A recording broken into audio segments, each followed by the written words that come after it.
मेरे पापा को छोड़ दो।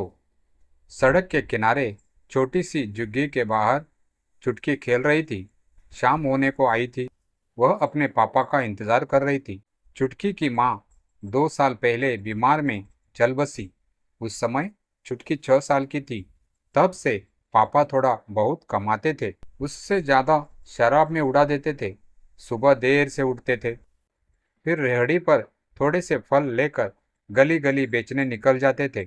आज बहुत देर हो चली थी। चुटकी को खाना भी बनाना था। वह अंदर गई, मिट्टी के तेल से जलने वाले लैंप को साफ किया, इसका शीशा निकालकर साफ किया, फिर उसमें मिट्टी का तेल डालकर रख दिया। पास ही माचिस रख दी, जिससे अंधेरा होते समय उसे जलाकर खाना बना ले। सुबह ही तो उसने अपने पापा से कहा था, बापू, घर में खाने को कुछ ना है, शाम को राशन लेते आइयो। लाखन ने गुस्से से देखा, अपनी माँ को खा गई, अब मुझे भी खा जा। जब देखो खाना खाना करती रहती है। चुटकी चुप रह गई। इसी तरह शाम तक वह भूखी रही। कुछ खाने को जो नहीं था, शाम को अगर उसके पापा कुछ ले आए तो वह पका लेगी, नहीं तो उसके सोने के बाद उसकी रेहड़ी में से एक फल चुराकर खा लेगी। पिछली बार ऐसे करते देखकर लाखन ने उसे बहुत मारा था, लेकिन पेट की भूख के आगे कहाँ कुछ दिखता है। आज पापा को देर हो गई थी। अब तक तो आ जाते थे। कई आशंकाएं चुटकी के मन में उठ रही थी। कहीं पीकर किसी से झगड़ा तो नहीं कर लिया, कहीं पीने बैठे हो, घर आने का होश ही नहीं हो। बहुत देर हो जाने पर चुटकी झुग्गी का पर्दा लगाकर पास वाले बनवारी चाचा के पास गई। उसने बोला, चाचा, बापू अभी तक नहीं आया। बनवारी बोला, अरे बेटी, उसका तो रोज का काम है, कहीं पीकर पड़ा होगा। तो चिंता मत कर, मैं अभी दुकान बढ़ाकर उसे देखने जाता हूँ। तू घर जा, ऐसे अंधेरे में अकेले मत घूम। बनवारी का एक छोटा सा पान का खोखा था। वह लाखन का बचपन का दोस्त था। चुटकी अपनी झुग्गी में वापस आ जाती है। अंधेरा होने लगा था। उसने लैंप जलाकर रख दिया और पापा का इंतजार करने लगी। भूख के मारे बुरा हाल था, लेकिन खाने के लिए कुछ नहीं था। कुछ देर बाद बनवारी चाचा दौड़ते हुए आए और बोले, चुटकी, चुटकी, क्या हुआ चाचा? बापू कहाँ है? चुटकी ने जल्दी से पूछा। बनवारी चाचा ने जो बताया उसे सुनकर चुटकी के होश उड़ गए। उन्होंने बताया, बेटी, दोपहर को पुलिस वाले बाजार से सारी रेहड़ी उठाकर ले गए, जिसमें तेरे बापू की भी थी। 2 घंटे बाद तेरा बापू शराब पीकर थाने जाकर हंगामा करने लगा। दरोगा को गुस्सा आ गया, उसने उसे बंद कर दिया। यह सुनकर चुटकी रोने लगी। बनवारी चाचा ने कहा, बेटी, एक काम कर, मेरे साथ मेरे घर चल। यहाँ अकेली कैसे रहेगी? वही चाची के पास सो जाना। हो सकता है कल तक तेरे बापू को छोड़ दे। चुटकी ने आंसू पोंछते हुए कहा, नहीं चाचा, मैं पुलिस चौकी जाती हूँ। पता नहीं पुलिस वाले बापू के साथ क्या सलूक करें। यह कहकर चुटकी तेजी से लैंप बुझाकर झुग्गी का पर्दा डालने लगी और फिर तेजी से पुलिस चौकी की ओर चल दी। बनवारी चाचा उस 8 साल की बच्चे को देखते रह गए। बच्चे कितनी जल्दी बड़े हो जाते हैं। तभी उन्होंने आवाज लगाई, रुक चुटकी, मैं भी आ रहा हूँ। लेकिन चुटकी ने कुछ नहीं सुना। वह तेज कदमों से पुलिस चौकी की ओर चल दी। बनवारी चाचा उसके पीछे पीछे तेजी से जा रहे थे। पुलिस चौकी पहुंचकर चुटकी ने देखा, बहुत से पुलिस वाले वर्दी पहने इधर उधर जा रहे थे। तभी उसे पुलिस चौकी के गेट के पास कई रेहड़ियां दिखाई दी। उनमें से उसने देखा एक रेहड़ी उसके बापू की भी थी। वह तेजी से अंदर की ओर चल दी। चौकी के गेट के पास जाकर उसने देखा, सामने कुर्सी पर एक रोबीला थानेदार बैठा कुछ काम कर रहा था। उसे देखकर चुटकी डर गई। वह वहीं खड़ी रही। उसकी हिम्मत अंदर जाने की नहीं हो रही थी। तभी पीछे से बनवारी चाचा आ गए। वो उसके पास ही खड़े हो गए। वहीं से उन्होंने कहा, साहब, ये लड़की बहुत गरीब है, इसकी माँ नहीं है, इसके बापू को छोड़ दीजिए। तभी एक हवलदार उसके पास आया और बोला, तू फिर आ गया? अभी थोड़ी देर पहले ही तो तुझे भगाया था।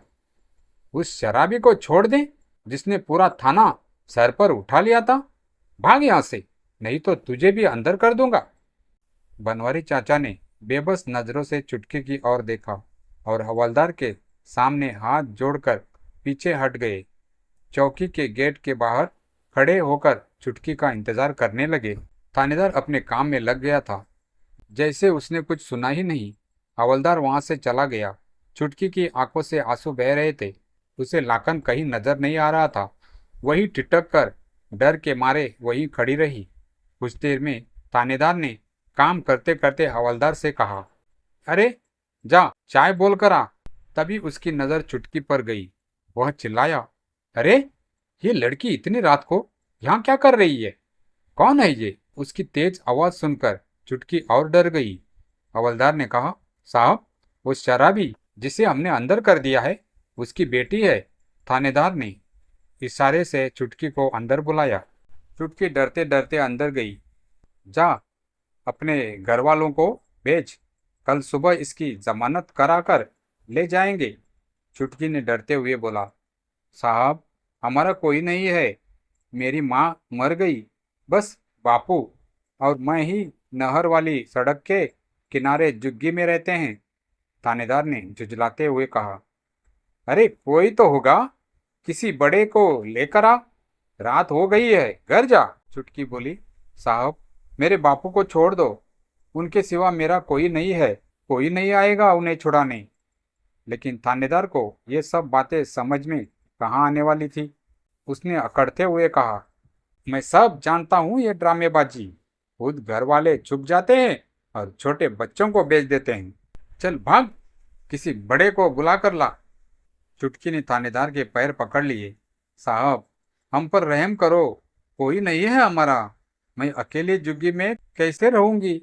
मुझे भी बापू के पास रहने दो या उन्हें छोड़ दो। थानेदार ने उसे बाजू से पकड़कर धकेल दिया।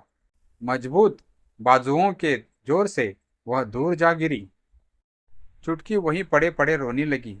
वह थोड़ा सा उठी और देखा उसकी कोहनी पर खरोच लग गई है, जिससे खून की रेखाएं दिखने लगी थी। वहाँ इंस्पेक्टर साहब, वाह, छोटी सी बच्ची पर बहुत जोर आजमाइश हो रही है। अनजानी आवाज सुनकर थानेदार ने देखा, सामने निरुपमा जी, जो कि समाज सेविका है और एक एनजीओ चलाती है, खड़ी होकर ताली बजा रही थी। उन्हें देखकर थानेदार एकदम खड़ा हो गया। निरुपमा जी की पहुंच बहुत ऊपर तक थी। उन्होंने आगे बढ़कर चुटकी को उठाया, उसके कपड़े अपने हाथों से साफ किए, फिर उसके जख्म को देखा। उसके बाद उनके साथ आए 4-5 लोगों में से एक को उन्होंने चुटकी को संभालने के लिए कहा। उसके बाद निरुपमा जी थानेदार के सामने जाकर खड़ी हो गई। हाँ तो इंस्पेक्टर साहब, किस बात की सजा मिल रही है इस बच्ची को? थानेदार थोड़ा शक पकाया। कुछ नहीं मैडम, ओ इसे बहुत देर से कह रहा हूँ घर जा और किसी बड़े को भेज, लेकिन यह मान ही नहीं रही है। इसके बाप ने शराब पीकर हंगामा किया है, इसलिए उसे अंदर कर दिया। निरुपमा जी बोली, मैंने सब सुन लिया। बाहर इसके पड़ोसी बनवारी चाचा खड़े हैं, वो ही मुझे यहाँ लाए हैं। ये बेचारी सच बोल रही है।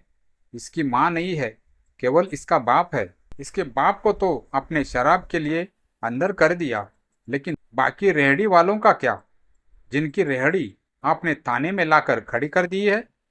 थानेदार बोला, हमें ऊपर से ऑर्डर थे, रास्ता खाली करना था। निरुपमा जी ने कहा, जब आपके हवलदार इन गरीबों से उगाही करते हैं तब भी ऊपर से ऑर्डर लेते हो? पहले आप लोग रेहड़ी लगाने देते हो, बाद में हटा देते हो।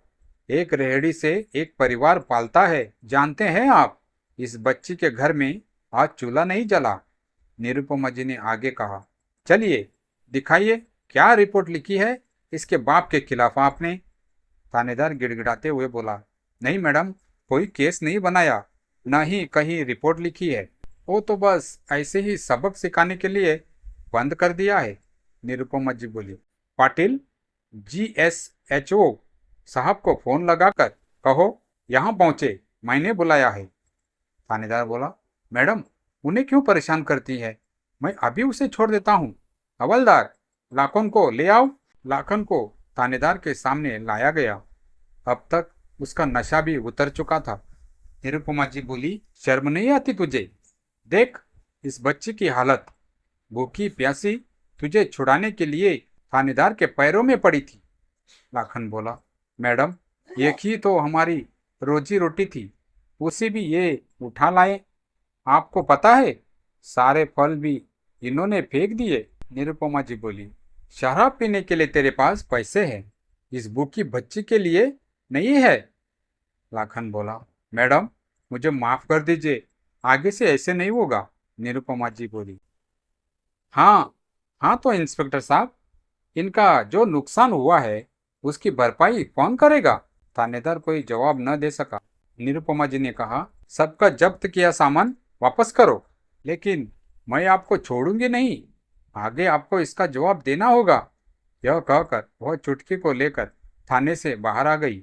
उन्होंने बाहर बेंच पर चुटकी को बिठा दिया, फिर अपने एक कार्यकर्ता को कुछ समझाया। निरुपमा जी चुटकी के बराबर बैठ गई। बेटा स्कूल जाते हो? चुटकी ने न में सर हिलाया। निरुपमा जी ने कहा, सुन लाखन, कल से चुटकी पढ़ने जाएगी, इसका सारा खर्चा हमारी संस्था उठाएगी। तुझे राशन दे रही हूँ और कुछ पैसे भी। कल से ढंग से फल लाकर बेचना।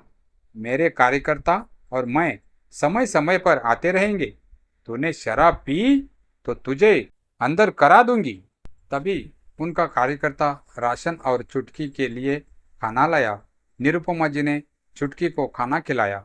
उसके बाद लाखन और चुटकी राशन रेहड़ी पर रखकर अपनी झुग्गी के ओर चल दिए।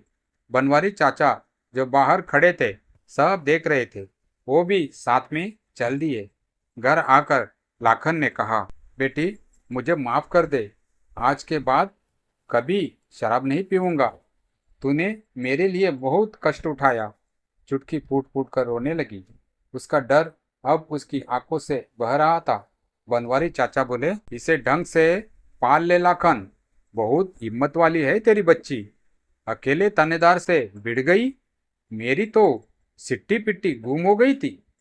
लाखन ने चुटकी के आंसू पोंछे और उसे गले लगा लिया। अगले दिन से लाखन ढंग से काम करने लगा। इधर निरुपमा जी की मदद से चुटकी स्कूल जाने लगी। दोस्तों, आपको यह कहानी कैसी लगी हमें कमेंट अवश्य करें। साथ ही वीडियो को लाइक करके मेरे चैनल कहानी कुंज वॉइस को सब्सक्राइब जरूर करें। धन्यवाद।